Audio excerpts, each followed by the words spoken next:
여러분 안녕하십니까, 강시열 변호사입니다. 대통령실이 발표를 했는데요, 이재명이 나토 참석을 안 하기로 했답니다.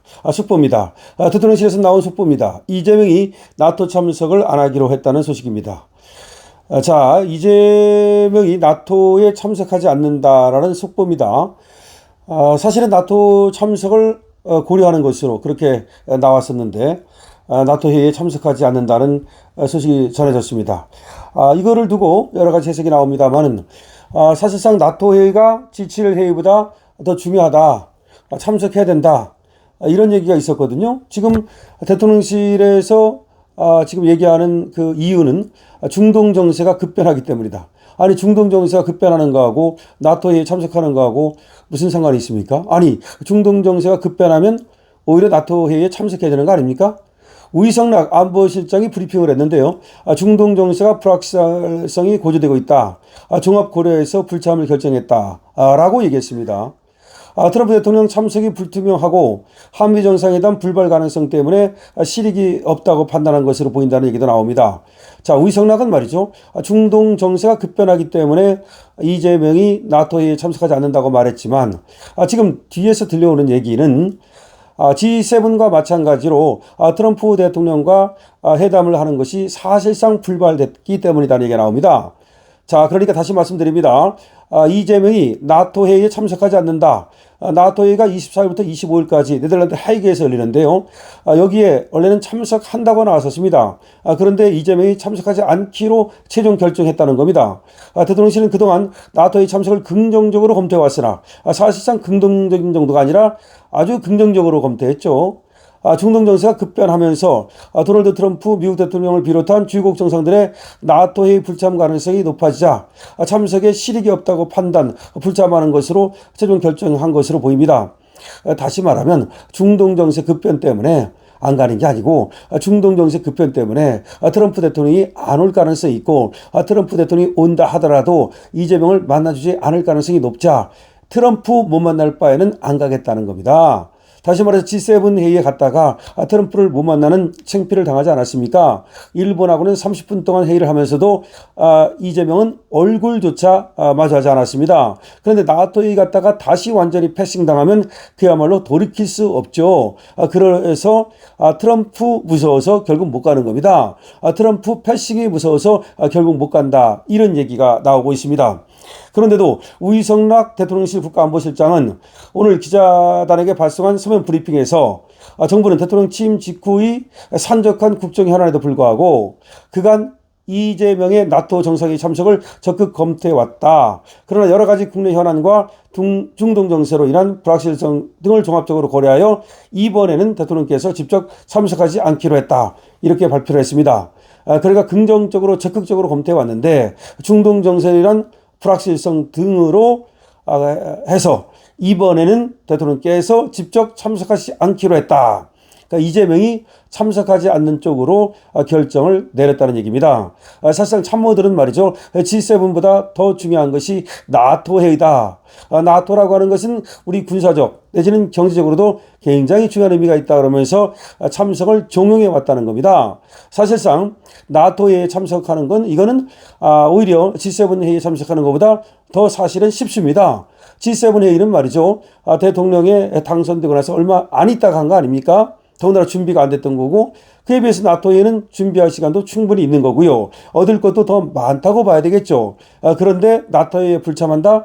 이거는 결국은 트럼프 패싱이 현실화되자, 다시 말해서 트럼프 무서워서 못 가는 것이다, 트럼프 패싱 무서워서 못 가는 것이다 라는 지금 분석이 나오고 있습니다.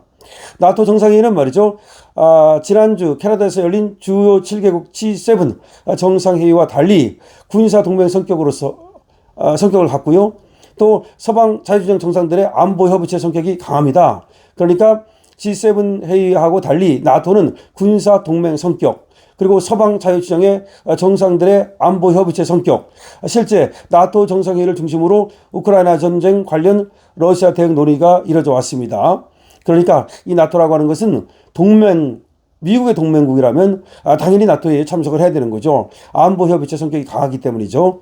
미국과 유럽 등 32개국 회원국 정상 상당수가 참여하는 만큼 대통령이 이 자리에 가게 되면 각국 정상들과 상견례도 할 수 있고, 그동안 반년 동안 멈춰있던 한국 정상 외교의 복원을 일시에 일거에 할 수 있는 기회입니다.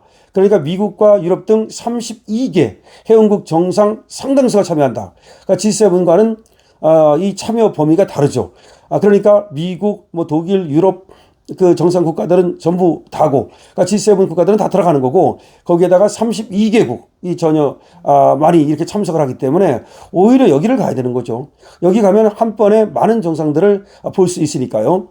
앞서 윤석열 전 대통령이 취임 첫 해부터 3년 연속 나토 정상회의에 참석했습니다. 그렇게 나토 정상회의를 중요시하고 간 것도 이것이 군사동맹, 안보협의체 성격을 갖기 때문이고, 또 한 번 가면은 정말 세계 유수의 정상들을 한 자리에서 만날 수 있기 때문에 윤석열 전 대통령은 여기를 3년 연속 참석을 했죠. 자, 그런데 이재명은 지금 회의부터 안 가는 겁니다. 이게 지금 이재명이 결국은 국제 그 외교에서 상당 부분 지금 소외되는 것으로 이렇게 지금 해석이 될 수밖에 없습니다. 이스라엘과 이란 간 충돌 이런 것 때문에 지금 중동 정세 불안이 가중된다고 하는데, 그렇다면 오히려 더 가야 되는 거죠. 그리고 트럼프가 이 나토에 참석하지 않을 수도 있다라는 말이 나오지만, 트럼프가 참석하지 않을 수 있다는 것은 하나의 전망이지 트럼프가 참석하지 않는다라고 정한 것도 아닙니다. 그렇다면 트럼프가 오든 말든 나토 정상회의에 가서 그 나토 회원국 32개국 많은 수가 여기 참석하니까 그 중에서 이 정상들과 회의를 할 수 있는 좋은 기회인데, 결국은 우리 외교의 90%가 대미 외교 아닙니까? 트럼프하고의 관계가 이게 꼬여버리니까 지금 다른 국가들과의 정상 외교도 나토 간다 하더라도 어려워졌다라고 봐야 되는 겁니다. 자, 다시 한번 말씀드립니다. 더군다나 추미애 같은 경우 미국이 이란을 공격한 거에 대해서 트럼프를 또 싸잡아서 비난을 하는가 하면, 이 더불어민주당에서 나오는 얘기도 아주 또 트럼프 입장에서는 기분 나쁜 얘기거든요. 그런데 이재명이 나토에 참석해서 트럼프하고 좀 만나기를 청한다 한들 트럼프가 그것을 들어줄 가능성이 높지 않은 거죠. 결론적으로 말하면 트럼프가 나토 회의에 참석할지 안 할지 불분명하고, 또 트럼프가 참석한다 하더라도 이재명을 만나줄지 여부가 분명하지 않고, 잘못했다간 G7에서 트럼프한테 패싱당한 것처럼 이 나토 회의에서도 패싱당할 가능성이 높기 때문에 궁여지책으로 이재명은 안 가기로 했다, 이렇게 보는 것이 타당한 해석일 것 같습니다. 이재명 스타일로 봐서는 아마 가고 싶을 거예요. 하지만 간다 하더라도 트럼프한테 다시 패싱을 당한다면 아무리 다른 나라들하고 만나서 정상회의에 가까운 그런 어떤 회의를 한다 한들 그것이 오히려 별로 그렇게 도움이 안 될 거다라고 본 것이고요.